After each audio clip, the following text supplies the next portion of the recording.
Welcome back to another episode of Sober, Shaken, and Stirred with us. With us. With us.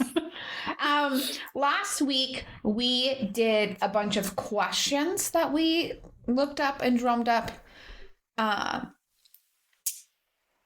about alcoholism that someone might have or someone starting to get sober might have. Yes. So we thought it would be fun if this week we shared some statistics. Jen's great idea. We're gonna run through some facts. You want to know what? Some facts. You said you were on board, but the way that you just said it right now seems very sarcastic. You said Jen's great idea. No, Jen's great idea. I think it's actually kind of cool because we're going to go to essentially from thoughts and feelings to factual statements. Yeah. This isn't like we're pivoting the whole podcast. We're just doing this one because I think there are many things that people don't know that we should share. That's fair. I get to go first. You do. You're going to start us off for the first half. Okay. So actually, I kind of want to ask you, so first question, fact, if you will, that we looked up was how many deaths in the U.S. each year are attributed to excessive alcohol use? I know. You know the amount. I looked up all the statistics. And you remember it? Yes. Oh, look at you being the memorizer this week. Mm. It's 95,000. It is 95,000. Yeah, that's a lot of people. It is. Now that encompasses all alcohol-related deaths. So like liver failure, car crash. Okay, I was like, does that also include like driving under the influence? Yeah. Understood. Okay. 95,000 people die annually due to and if I remember excessive. correctly, and I don't want to jump too ahead because it might be somewhere on there, it's like the third leading cause of death is alcohol use. Is alcohol. That's quite wild. Yeah. And it beats out other drugs and smoking. I actually would think that now that I'm thinking about it, if it's including... Is that number not big enough for you? Yeah, no, I feel like it would almost be bigger. In a year? Yeah, just due to like drunk driving accidents and things like that. Because are they including the people that get killed by people who are drunk driving? I didn't fact check the statistic. I'd like to know. I did fact check the statistics, but I wasn't like, what is all inclusive in this? So 95,000 deaths annually, which is a lot. Yes, it is a lot. That is a lot. Due to alcohol. We're talking about a substance that we have, and I'm not trying to shame anybody that drinks. You drink, and I never shame you for it. But as I've gotten more into my sobriety, I do think it's wild that we just drink as a society and accept it. If someone came out with alcohol now as like the new drug, it would never be made legal in anywhere for anyone. Yeah. I know. I think about that quite a bit too. All the time. Like every other drug is like so frowned upon. Yes. I know. It's crazy. And even if you go on the path of like, oh, weed naturally, used to be. Now it's all like messed with. But grown from the earth, alcohol doesn't fall under that category. It is a substance like we make it. We make the drug. And it's just been around for so long that it's accepted. Yes. Okay.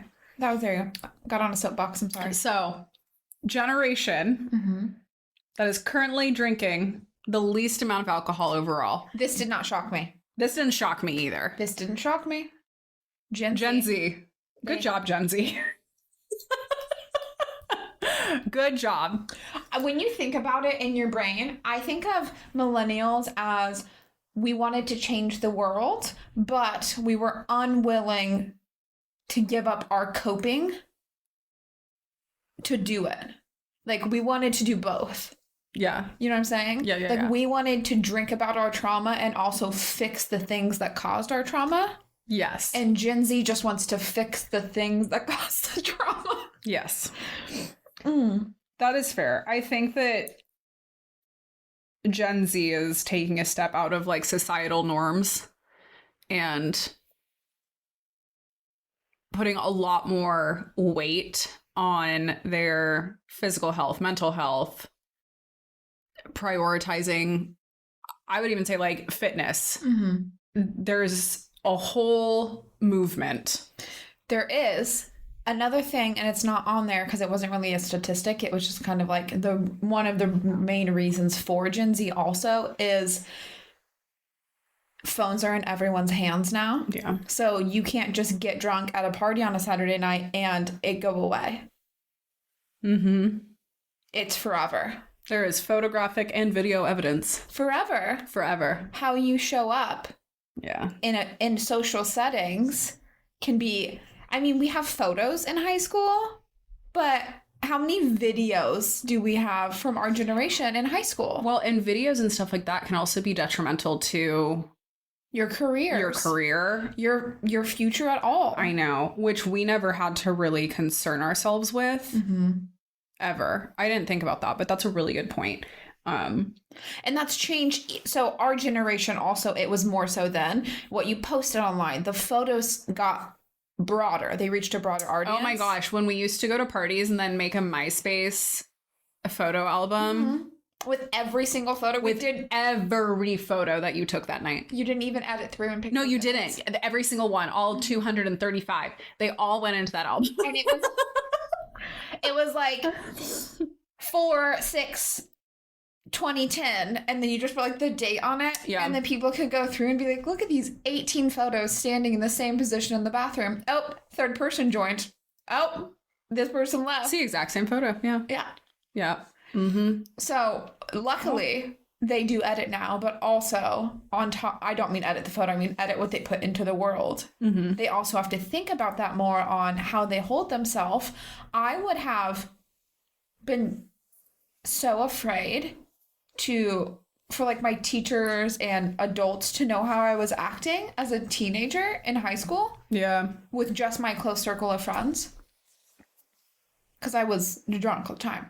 So that was just something that when going through and pulling all the statistics I found. Well, even the next fact on here is like the percentage of Gen Z adults that consider alcohol to be unhealthy is 65%.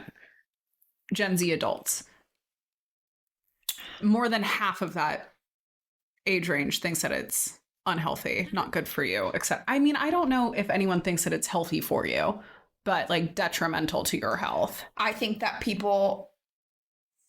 there is a very big group of people that think a glass of wine a day is still a healthy choice. Yeah, that's fair. And there are many things out there in the world, whether they're real fact or not, that says if you end the day with one like drink, it's helps you live longer or whatever.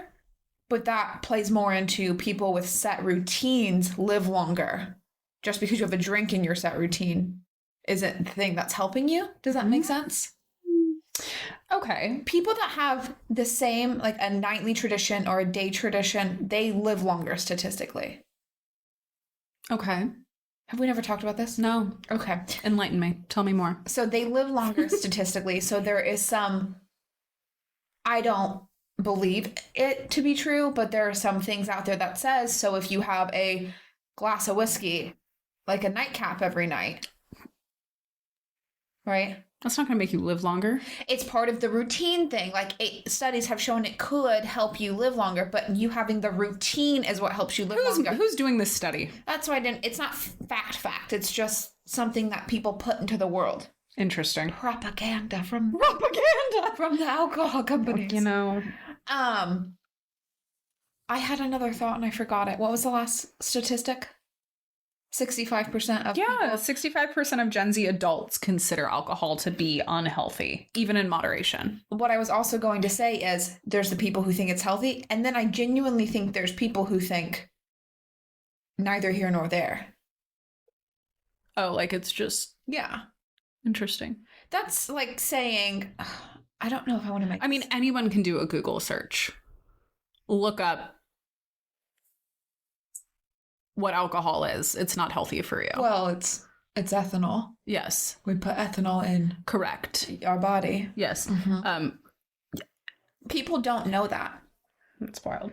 That's the statistic I want to know, is how many people don't understand that alcohol is like rubbing alcohol. Like it's the same. There's a streamline there. There's more science that goes into that statement, but there's a streamline there that you are putting ethanol into your body. Yeah. Just because it tastes nice and makes you feel real fun. This one I was surprised by. Okay. So Gen Z obviously drinking less. Generation that drinks the most or buys the most, probably I'm assuming also drinks the most. Buys and drinks the most. Baby boomers. Baby boomers. 45% of total alcohol sales are done by the baby boomer generation. And it says why. Well, it gives a small tidbit as to it does why. say, like, despite being smaller in number, they tend to have more disposable income and stick to traditional habits. Well, that's because they bought their houses for 3 raspberries and a handshake back in the day. Right. And now they're not paying astronomical rent. So they have some more disposable income. I mean, I don't know what generation I thought it would be. I was surprised by that one. I don't know. I am not surprised by it. I do think if any, and this is off feeling, not statistic, millennials would be next. Yeah, I would assume millennials. But I do also think that most millennials are starting to realize it's not great for you. At this point, yes. I would assume millennials only because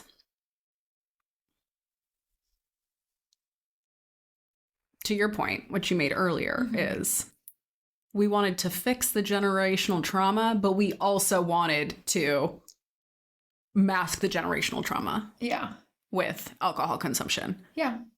I think the thing is here, and I don't know how far back generational trauma really goes with alcohol, but I do think we were raised by a generation that drinking was such a everyday thing. Yeah. And I don't know if our parents were raised by the same generation. Okay. Does that make sense? Yes. So what's the breakdown? It goes baby boomer. Something else. I would need it in front of me. Then millennial, right? I believe so.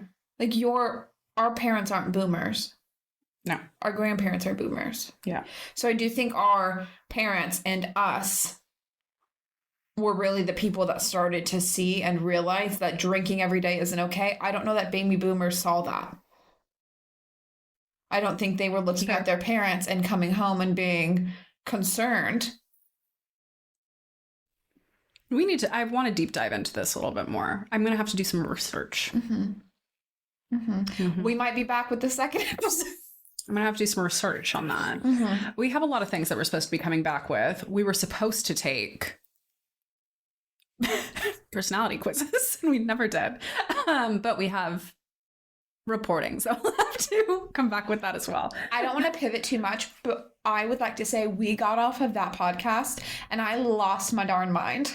And I started messaging left and right what you think a tab in your brain is compared to what I think a tab in my brain is. And I would like to state for the record, everyone I talked to about it said you are wonderful but crazy. I would like to ask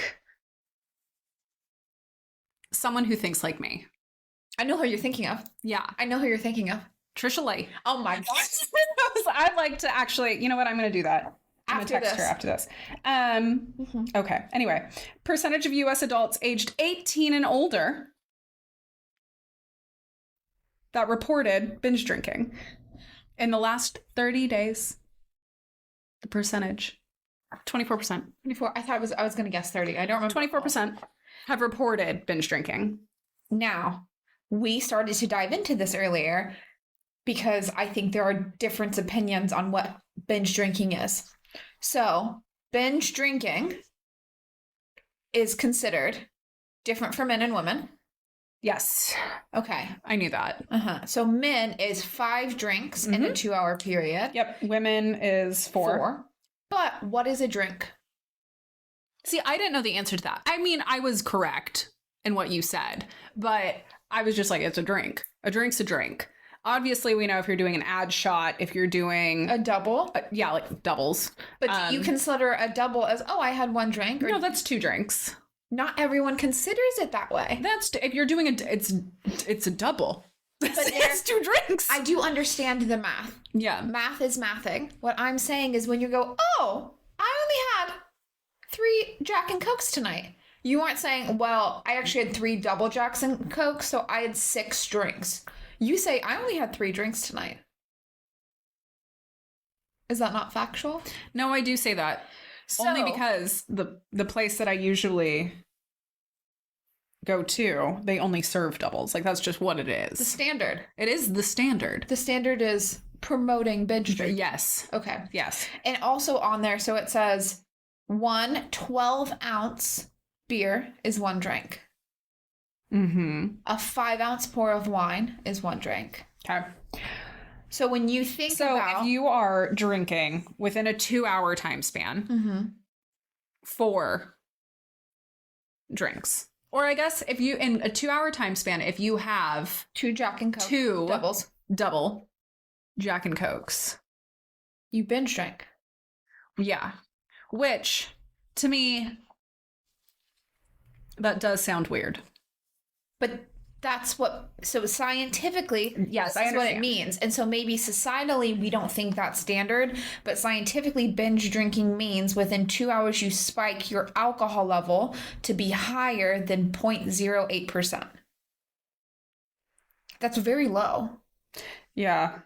That's a very low alcohol level, but that's when it starts to be more harmful is when you're doing that. So I would say everyone that goes out and drinks on a Friday or a Saturday night. I would say anyone that's getting drunk, you're binge drinking.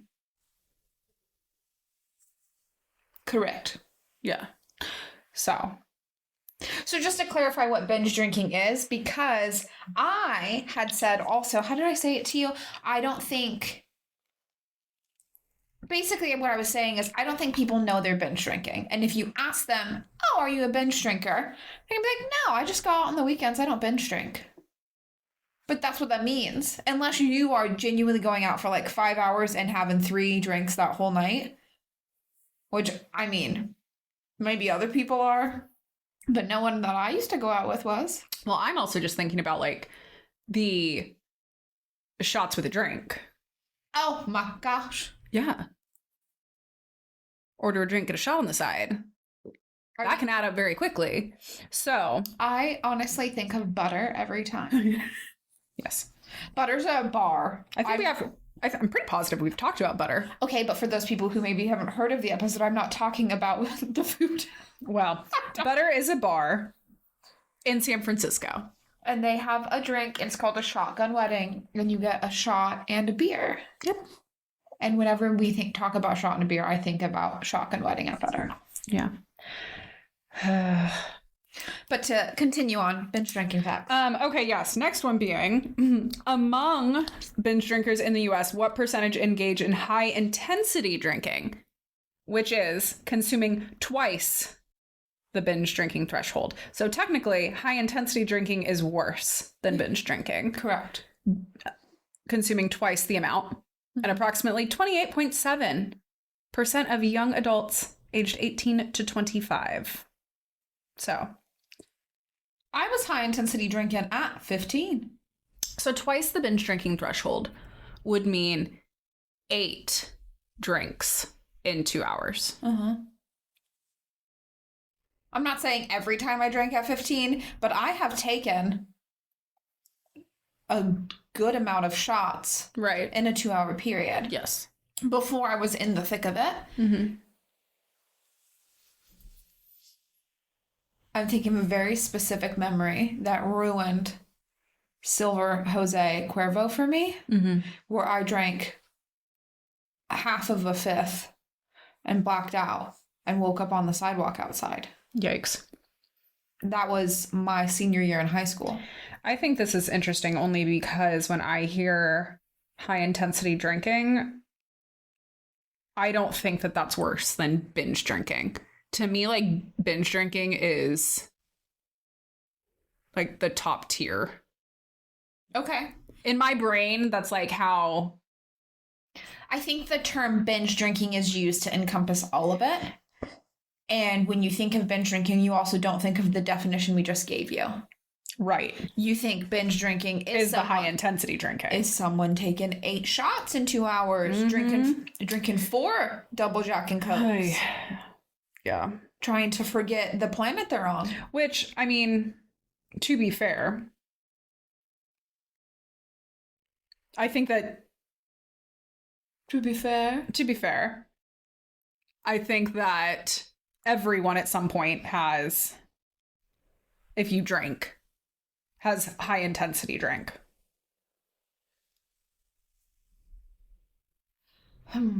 Like, everyone who is a drinker, I think has done that. Yes, probably. They've definitely binge drank. Yes. Let's just talk about anything you do now that's an adult activity surrounding drinking is binge drinking. Yeah. If you're playing beer pong, you're binge drinking. Mm-hmm. If you've ever played Rage Cage, you've binge drank. Well, I mean, only if you're bad at it. I knew you were going to say that. If you've ever lost Rage Cage. To me, you're binge drinking. And I can say that proudly because I am also the first one to fall with beer pong. But I'll take you out with Rage Cage. You will. You will. It's true. I have to choose my games wisely. I was only ever decent at beer pong when I was drunk. So playing sober is just never going to be good. I'm bad on all counts. I should not be playing that game. You also shouldn't bowl without a drink in you. You're not good until you've had at least one drink. I don't know why. Bowling is easy. I'm so high strung all the time. I can't. I'm high strung all the time. So with bowling, I think it just... I need like that breath to be like, oh, okay. It's not that serious. It's bowling. It's not that serious. It's serious to me. Everything is serious to me. But I think that's why. Okay. Continuing on. Percentage of suicides in the U.S. that involve individuals with a blood alcohol concentration of 0.1% or higher. Which I know sounds really low, but when you think about it, that means you've had any alcohol. Yeah. So 21% of suicides in the U.S. are individuals with a 0.1% or higher. And the explanation of that would be, obviously, significant role alcohol plays in mental health crises, particularly in suicidal behaviors. Yeah, I would have never killed myself sober. That came out wrong. Right. Let me pause. Back up. Backtrack a little bit. Rephrase. The times in which I wanted to kill myself and was going to do it, I was really drunk. Not that soberly I didn't think about it. I'm just saying I have planned it before and I've gotten very close to attempting, and all of the close to attempts I was very intoxicated for, and then always, was walked off that ledge. That first statement was not a good one. Yeah, that was rough. That was rough. But I could see how people give themselves, even if they've made the decision to kill themselves and drinking isn't a problem for them, they're not an alcoholic, they might, have a drink for courage. Yes, which that's just that. I don't like that fact. It makes me sad. Yeah. And the final one on my sheet is what percentage of people with alcohol use disorder, which is another way to say alcoholism. It's the technical term. AUD, recover without formal treatment. I loved this statistic. I know, so do I. It's 33%. It is 33%. And I read this one too, and it made me smile. Only because our entire podcast, and the reason that we came to the idea of doing this podcast, comes from the fact that formal treatment did not work for you. And yet you found sobriety anyway. I sure did. So 33% achieve long-term sobriety on their own. And yes, obviously you still face challenges, but who isn't going to face challenges? I'm not the 1% that's done it. Exactly. It's one of the, I'm a 33%er. Part of the 33%. So I loved that fact, which actually dives us into most of the rest of the facts, which are my facts. That was a good fact for me to end with. I know. I liked that one. Just highlighting the importance of, If a support system, willpower, stubbornness. Well, hold on for a second because the next fact is... Oh, God. Hold on. What is the estimated success rate for a long-term sobriety after attending AA meetings? 30%. We all know my feelings about AA. We all know my feelings. If you don't, go back and find them. Well, I mean, we can bullet point it really quickly. It is not for everyone. And the fact that when you're trying to get sober, if you go into it and try it, I went to a few meetings, I've been very open about that. You're told if you can't do it that way, you can't do it. And statistically, 3% more, so 33% of people do it non-traditionally, so without AA or rehab. And only 30% that stay sober long-term use AA. So I understand that obviously if you've never been in it or you've never supported someone through it, you don't know what resources to give. Therefore, you're like, well, AA is known. I feel like also AA views addiction in a very cookie cutter way. We are not all the same human. We do not all have the same trauma. We are not all coping in the same way. We're not all going to fit a mold. So to infer that AA will fix all issues is just quite bold. But yes. I just also want to put out there that if you are working in an AA program and you're struggling, maybe consider other options before you get to relapse. Because that's also the thing is, I don't think I have the golden ticket way to do this. I just know... You found what works for you, though. In this moment. Yeah. And what works for me this year didn't work for me on year one. And it's growing and it's changing. So to use such a cookie cutter thing, maybe you used AA and it got you a couple years sober and now it's not for you. That doesn't mean all your hard work needs to go out the window. Find a non-traditional path. Try something else. There's just so much. And I know I really crap talk AA. And like I've said, and I'll continue to say, if it works for you, that's great. But when you're in it and you're meeting people, there are some people, not all, some are great. And they're like, yeah, whatever works for you, go do it. But there are some people in AA who tell you if you can't get sober with AA, you're never going to get sober. Yeah. And anyone that uses any belief system, thought process, something that they use to then negatively speak to someone else gets under my skin. Yes. So there's that. So 30 thoughts with Jen. with Jen. So while AA is a key tool for recovery. Wow. For covering. We're there. Okay. For recovery, maintaining long-term sobriety is challenging and relapse can occur due to various factors. Hopping into relapse. Yeah. What % of alcoholics relapse within the first year of sobriety? 40 to 60%. First year, yeah. Oh, God. Getting through the first year, yeah. I saw something the other day. And I think we talked about it, but it wasn't on the pod. That was like, what's the hardest drug you've ever done?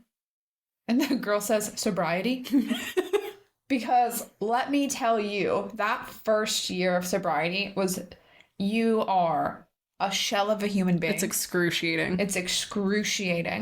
Yeah. All of the fears that you think you have, and I don't want to discourage anyone from going through it, but all of the fears that you are afraid of, not all. Like half the fears you're afraid of when you're in it, they're there. They're waiting for you. All your trauma you've pushed down forever is there. And then you have to relearn how to be a human. Yeah. And depending how long you've been in it, I didn't know how to adult without alcohol. Mm-hmm. I didn't know how to hold. I mean, I've always been relatively okay at holding human Conversations? Yes, you're a big talker. But in the first year, I felt like it was so challenging. Yeah. Because all of my ability to go out into the world came from my alcohol.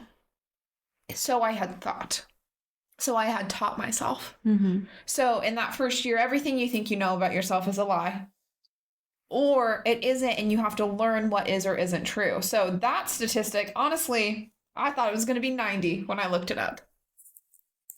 Well, I mean, also 40 to 60 is quite a severe swing also when you think about amount of people. Mm-hmm. That is a pretty large swing. It is. What percentage of people who achieve 5 years of sobriety are likely to maintain sober long term? So if you pass 5 years of sobriety, the likelihood that you will stay on your sobriety track? 85%. Okay. You know what? When doing these statistics, part of me was feeling real good. Because sometimes, there's tough days and rough days, and you're like, man, maybe this is as far as I get, and it's all going to go to shit now. But 85%? Yeah. I can be an 85%. I mean, you were in the 33%, so you could definitely be in the 85.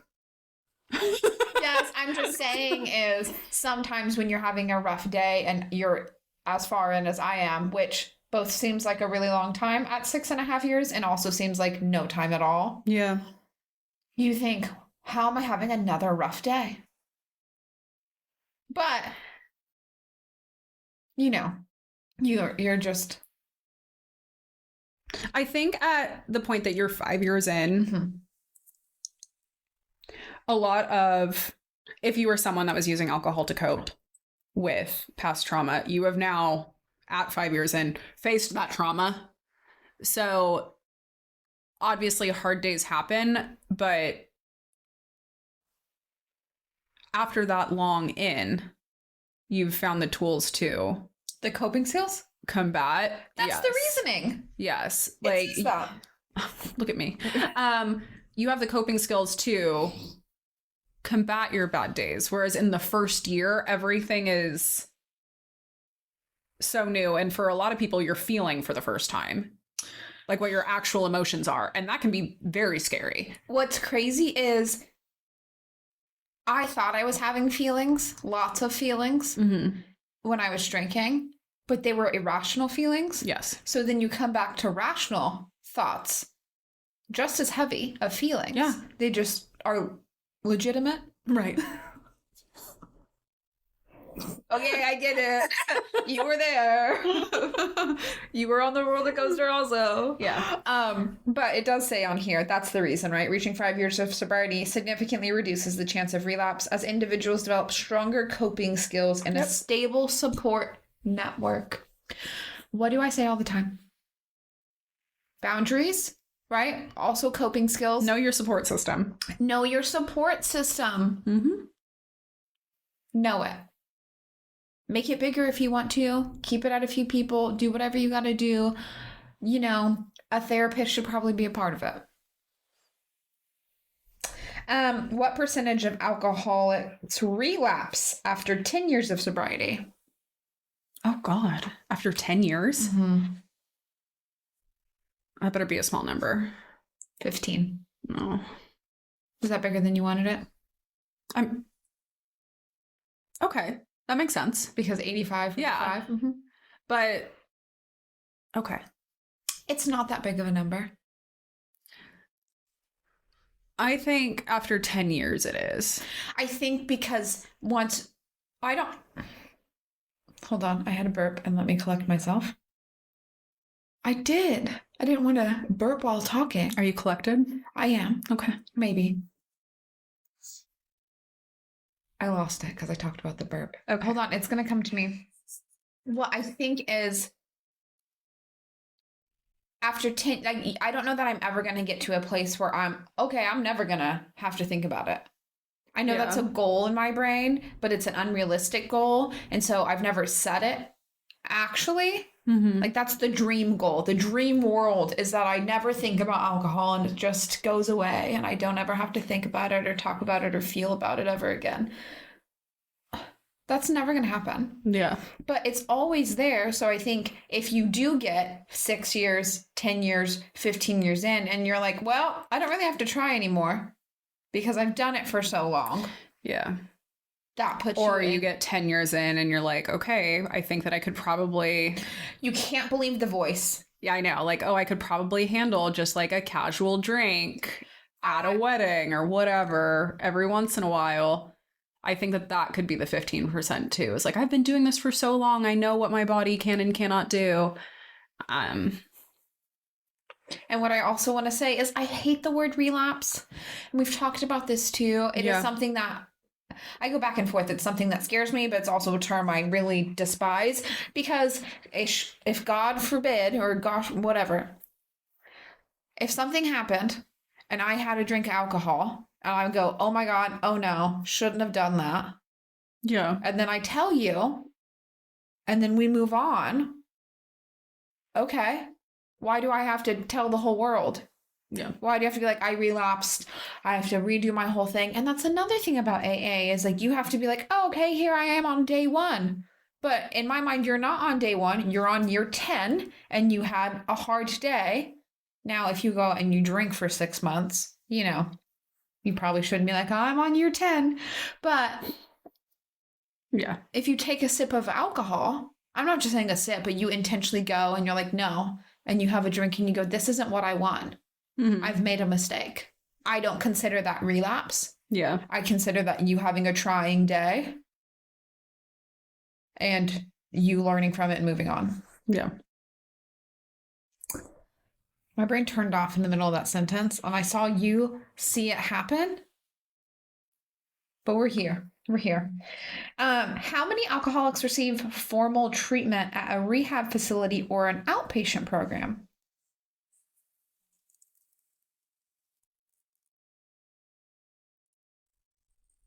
You're not going to guess? No, tell me. 10 to 15%. Okay. I thought it would be a higher number. Like an out treatment situation? I don't. Or a rehab. It says rehab or outpatient. For alcohol? I don't. You don't think it's higher than 15% of people? No, 15% sounds right. I feel like people usually will go the AA route before they're like, check me in. Well, you know, you can do both. You can be checked in and then go to AA. I know. So I don't think all the 30% of the AA goers have been to rehab, but I do think probably 15% of the AA goers have been to rehab. So what? That's the whole percent? You're telling me someone goes to rehab and then they can't find a non-traditional path? I don't know. I mean, back to, there are many forms of treatment.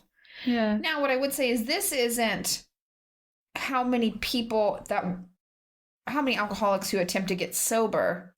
It's not 15% of the sober people or the attempt to get sober people. It's 15% of alcoholics. How many alcoholics are in the world that never get sober? Mm-hmm. How many alcoholics are in the world that never admit they have a problem? Mm-hmm. How many people don't know they have a problem? Like, I think there's different spectrums of you have a problem, you know it, you don't care. You have a problem and you're questioning it. And then they're generally like, just don't know. It's like over their head. They don't even know they have a problem. They're just out here binge drinking every weekend. Living their lives. And that is technically an alcoholic. Mm-hmm. But they don't know that. A large portion of people never seek or receive formal treatment, often due to stigma. It's part of the reason I wouldn't go. Financial barriers, the main reason I wouldn't go. And not recognizing the severity of their condition. I knew. Well, no, see, when we were talking about, like, even when we were in San Francisco, mm-hmm. financial was a big reason why. Yeah. You didn't get a therapist when you needed one. Didn't get checked into rehab. Like, finances were a big thing for our age bracket, obviously. But when you are full grown, realizing you have an issue, finances aren't necessarily I don't want to as big of a factor. toot our own horn too much, but we make very good money for our jobs. Right.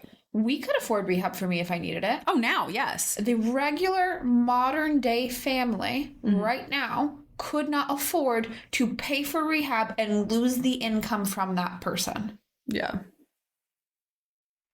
So what are you going to do? Oh, yeah, we can afford your rehab. But then when you get out, our bills aren't paid, right? Your rent's not paid. All of the money that person's bringing in. Or if you have children, yeah, who's taking care of your kids while you go to rehab? And that's why like the 10 to 15 isn't surprising to me. I guess. You have to be in a pretty good spot to be able to go to rehab. Yes. Which is wild. What a luxury. Getting sober must be. I know that's an awful thing to say, and we're obviously just like shooting the shit, but it is a luxury to be able to go to rehab. The other alternative is you get so bad in your life that you go to jail and then they put you in rehab. That's state mandated. But how good is that rehab compared to the rehab that people can afford? Yeah. And so when we talk about the next statistic that says, what's the average number of treatment attempts an alcoholic makes before achieving long-term sobriety? 4 to 5. That's a crazy number for me. But when you take into account, I mean, both ends of the spectrum, people who are forced to go, have no other option, are probably so low that they need 4 to 5. Or people who can't afford it. Well, and a lot of the times, too, when you're forcibly sent to a rehab like that, you don't want to get sober. You're being forced to go there. Yeah. So the attempt is being forced upon you. And it's hard because I don't want to discredit so much of the work that's done to support people who are in rehabs. And that takes a type of person that I could never be. As much as I want to help and support and work with people, I couldn't work in a rehab. Yeah. I couldn't do it. That would be a trigger. But on top of that, there are so many places where it's a one and done. And I obviously take in a lot of and like watch a lot of other podcasts where people talk about their addiction and so on and so forth. But I was just watching a video of a guy where he relapsed. And they said, okay, well, the only way to deal with them in this situation at this rehab he was in is, well, now we're going to call 911 and tell them you attempted suicide because we're not allowed to kick you out, but you also can't stay here. And since you have nowhere else to go, we're going to 5150 you.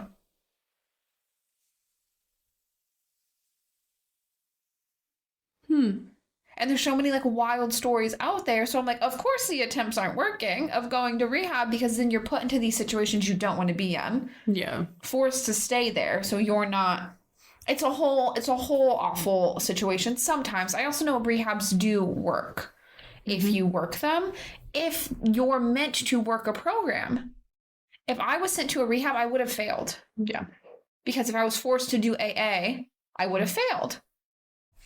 And most, not all, most rehabs or outpatient programs are AA based. And so if you're going in non-religious, non-spiritual, and you're being like, oh, the only way to do this is to realize that basically all your beliefs you've had your whole life are wrong and accept a different belief system. Yep.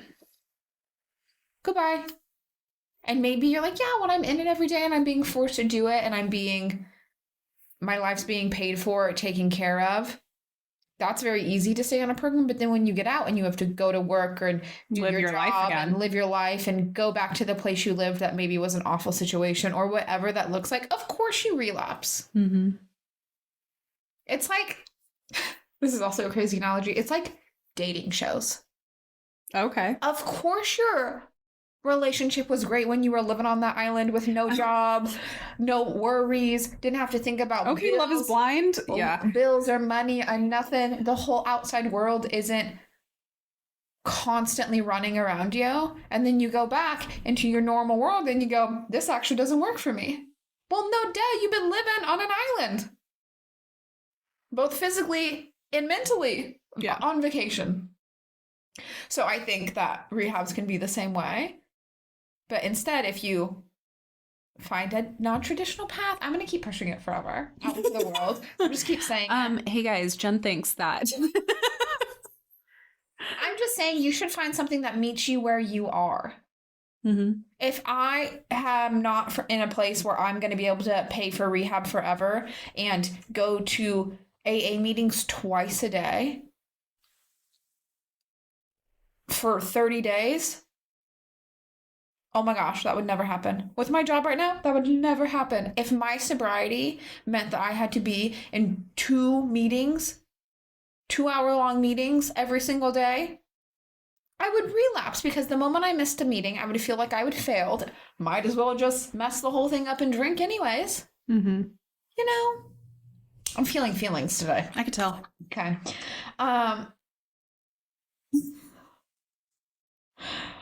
And then we're quickly going to turn to talking about death due to alcohol. It's not funny. I'm so sorry. Is that the last one? No, there's 2 more. Okay. What is the leading cause of alcohol-related deaths in the U.S.? Do you know it? Liver failure? Yeah. Yes. I knew this, but I also have known about liver failure due to alcoholism since I was young, and my dad told me. Right. The only other one that I would have assumed that it could be is obviously automotive car-related incidences, but liver failure. We took that statistic off here. We did have one about how many deaths due to drunk driving. Mm-hmm. It was a lower number than we both thought it would be. Yeah. So, but the leading cause of death is lizard disease. Lizard. Not the lizard failure. Not the lizard. Liver failure, which includes cirrhosis. Yeah. In the end, that is not what technically killed my father. His was, I mean, it could have stemmed from it. He went into septic shock. Yeah. Yeah. But, his liver was dying for many years prior. What percentage of alcohol-related deaths in the U.S. are due to alcohol poisoning? Did you not think alcohol poisoning was more of an issue when you were younger? Were you given the fear of the alcohol poisoning? We were. Actually, I had a very dear friend of mine who had to get her stomach pumped due to alcohol poisoning. You can tell me offline, but who? So it was, I feel like we talked about it in health ed and things like that. It was definitely discussed in health classes in high school, but 8.5%, low number. Low number for sure. I mean, anything that's just out here killing you because you're drinking it, not good. Yes, correct. Right. So let's go back to it. 8.5% of, what's the alcohol-related death number? We looked it up. 95,000? 95,000 people. In a year? Annually. So 8% of that are dying just because they're drinking? Granted, over drinking. Yes. But once again, alcohol poisoning. Yeah. If we introduced those statistics and dropped this new product into the world, do you think everyone would be like, sounds fun. Let's take it for a spin. Yeah, I know. Yeah. I had a friend who got alcohol poisoning and stopped breathing. Ugh. You know the story. Ugh. In high school, actually. Ugh. Yeah, and there was everyone was crying, and it was a whole thing, and I shake my head now that it wasn't an awful, awful moment. It was an absolutely awful moment, but I look back now and honestly think about the group of friends I was in, and although I love them all dearly, I don't know how more of us didn't get alcohol poisoning. I don't know how more of us weren't hospitalized due to the drinking and the drugs we were doing. And he didn't go to the hospital. He stopped breathing, everyone was crying, and I hit him super hard, open palm in the chest, and then I forgot about that. Sat up and started breathing again. Yeah, that's wild. And then the boy he was dating sat up with him all night. A bunch of us sat up all night, afraid that he was going to stop breathing again. And guess what? We drank the next weekend. Mm-hmm. Like, that's what I'm saying. We literally, like, smack someone back to life due to drinking. And the next weekend, we just drank again. Go about your business. Go about your business. I don't know why we think we're invincible. Oh, when you're younger, for sure. Yeah. Nothing can touch you. Nothing can touch you. Mm-hmm. You're just... Oh, I know that happens to people. But it won't happen to me. Won't happen to me, which is dumb. Straight dumb, stupid. It's dumb, stupid, yeah. Mm-hmm. Mm-hmm. I look back and I genuinely don't know how I wasn't hospitalized sooner. Honestly, I was only hospitalized due to withdrawing from alcohol. Yep. And never hospitalized from the active drinking of the alcohol. Mm-hmm. Wild. Mm-hmm. And I used to do crazy stuff. Well, there was one night where I took a lot of ecstasy and then I drank a lot and I don't remember anything until my mom picked me up.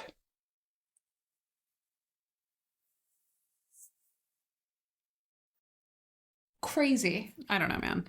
I was so out of it that I was talking to someone. I'm like, I don't know why I can't see anything. And he was like, because your eyes are closed. Oh my God. I think I ever told you. And then I opened my eyes. And that's the moment that I came back from being blacked out. Is I apparently threw up. And then they called my mom because I was really out of it. And I was laying on this was a different sidewalk. At a different time. I don't know, man. In front of... People need to stop falling asleep on sidewalks. Well, I was laying on the sidewalk waiting for my mom. And I come to... And I literally say, I don't know why I can't see anything. Your eyes are closed. My eyes were closed. And then I opened them, and that's when I checked back in. And then I do remember the ride home with my mom. And then she tried to ground me, but she had, my birth mom, she had no authority over my life anymore. Mm-hmm. She thought she did. At that point, I didn't have any respect. So she grounded me, and then... And then you left the next day anyway. I had a performance the next morning. Well, there you go. And then that was rough. We were doing a dance number because it was, okay, to dive off and then we'll finish this conversation. My town that I grew up in has a yearly festival called the Fall Festival. Everyone parties hard at the Fall Festival. Obviously. What else are you gonna do? So I did a lot of ecstasy that night. And then as it was starting to wear off, I just wasn't as high as I had already been. I thought, oh, well, everyone's drinking, you can be drinking. And then I drank a bunch. It didn't turn out well. The next morning, however, because I was in theater, we had a performance because we had decided to do like a preview performance at the festival to... A sneak peek. Promote it. Mm. We're literally at the gazebo in the town, like, square. And we're doing spins in this dance number, and all I can think in my head is, do not throw up during this. Do not throw up during this. Do not be the girl that throws up in the middle of the gazebo. I mean, you would make the town newspaper. Well, yeah. Everyone... Exactly. The town newspaper for awful things. You would be front page. My town was also the town that if you got caught stealing from the local grocery store, you got put in the newspaper for it. No, I'm serious. No, I know. You've told me before. Yeah. I think it's funny. Yeah. But, so all I could think is, please do not throw up. But yeah, I woke up and my mom was like, you're grounded. And I said, I have a performance I have to get to. I don't know what to tell you. And then I went to the practice for it. And then the performance was that afternoon. And then I spent the whole night at the festival still. And then went home when I was done. Imagine if your mother grounded you and you said, peace out, Girl Scout. Yeah, right. See you when I see ya. She would have changed the locks. I wouldn't be allowed back in the house. I would have just slept somewhere else. Like, hey, yeah. When we talk about certain kids we know just being lawless people, I turned into a lawless person, but that's because I found out Diane was doing drugs and, then was over it. Yeah. So, what are you going to do to me? Oh, yeah. Well, statistics. I actually thought that was really good. I did throw this idea out and I said, if we could love this, this could also be really bad. But I thought it was good. I thought it was fun. Yeah. Things that honestly I didn't even know. I assumed some of the statistics. Yeah. But like they fell in line with where I thought they would be. Yeah. Binge drinking's wild to me. The way in which the world doesn't think. Like I said, it's reversed for me. Like high intensity drinking versus binge drinking. I assume that binge would be top of the scale. In my brain, before learning all this stuff, not just this last week, but in the last few years, when I was younger, I thought binge drinking were people who left work on a Friday and you didn't see them for 2 weeks because they spent 2 weeks drinking. You know what I mean? Yeah. Like they just spent day from night to morning. Morning to night. From AM to PM. Yeah, just drinking all day. And I was like, well, yeah, I used to do that, but that's because I drank every day. The years were binge drinking. Yeah. But yeah, the actual statistic of what that means is definitely different than what I think most people think. It was different than what I thought it was. Yeah. So, well, thanks for joining and listening to my many little rants. I liked them. Well, you like me. It gives the podcast character. All right, guys. We'll see you next week. We'll see you next week.